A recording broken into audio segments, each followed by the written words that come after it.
Hi guys, welcome back to my channel. This is Count series in one episode itself. I'll start with count, which is equal to COUNT, hit tab, and I would select the entire range and I would hit brackets, enter. Now this has brought me the count of all the cells that has numbers. Just to show as an example, I'll write 15 inside it and you can see that the count has changed. While count works for all the cells which contains numbers, count A would have everything that is not blank. So I'll just show you with an example. Count A, this is the range, enter, shows 17. But if in this case I replace the empty cell with A, it will still count. However, you can see the count function, the simple count function has not counted the cell anymore because that formula is only counting numbers. This formula is counting anything which has anything, even if it is just an empty space. Like in this example, I've just removed it. See, the count is gone back to 17 and F2 space enter. Now it counts the cell back. To the third example, which is count blank, is equal to COUNTBlank tab. Range is this range. Now this will bring back the number of empty cells. The fourth example is CountIF is counting on a specific condition. Unlike some range where we have range, criteria and some range, CountIF formula would have only two parts. One is range, one is criteria. So I'll just show the example. CountIF range is this one and criteria could be anything. It can be a cell also and it could be an open value also. If there is an open value, we'll use inverted comma, then the value and then inverted comma close. If in this case, let's say we want to put this E3 as the criteria, we can also do that. And then I'll just close the brackets. So this gives me back 4. Let's see if the answer is right. I'll select the column E, conditional formatting, highlight cells that contains A, enterprises. Yes, 1, 2, 3 and 4. So it's counted right. CountIFS would give me flexibility to add more than one range and more than one criteria. So let's say if in this case I want to have a criteria range, criteria A enterprises, comma, criteria range 2 would be this one and criteria 2 would be this one. It has brought me back 1. So A enterprise and 100 RPM, this is only a single combination in the cell range that I had. We can also check that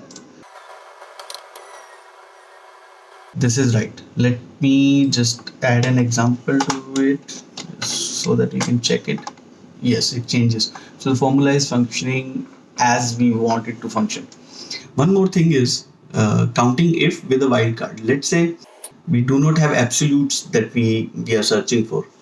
Let's say in this example, while I have 3 entries which have for 300, 301, 302 RPMs, it's the same supplier, which is D Enterprises. I'll just make minor changes to suit my example.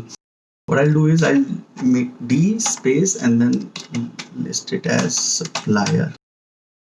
In this column, I need to find out all the suppliers that start with D because I have a space after the name of the company in every case. I purposely kept it like that. So I will use it also in the formula. What I'll do is I'll start writing the formula as is equal to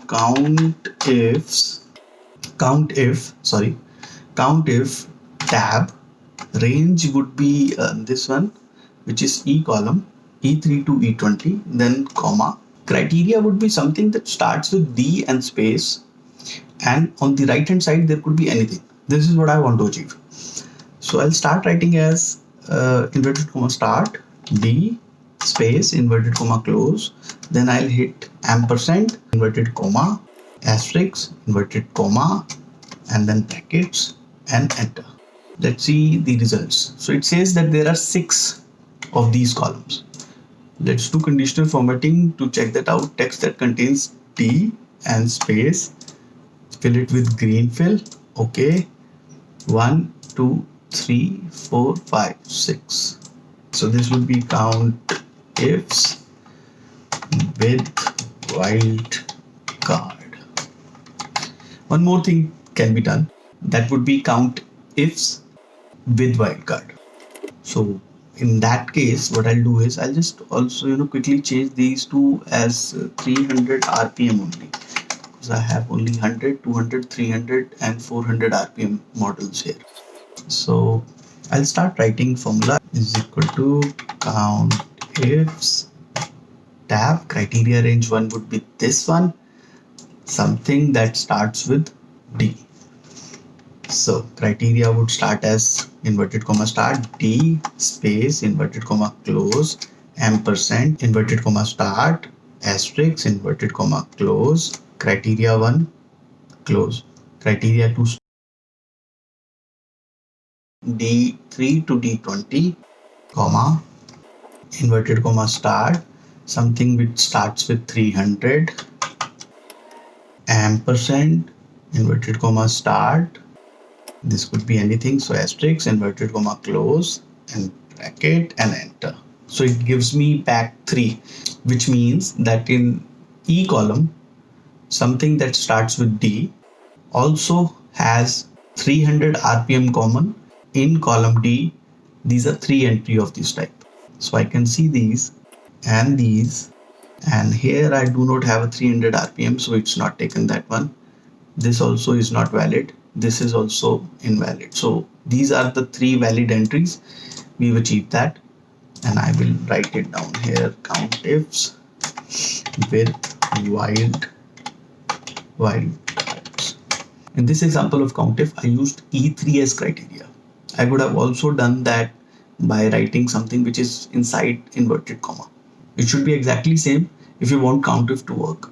I can probably do this. I'll copy the text, and in this formula I'll just remove E3 and control V and then inverted comma, then inverted comma. So it gives me back 4, which is A enterprise, A enterprise, A enterprise and A enterprise.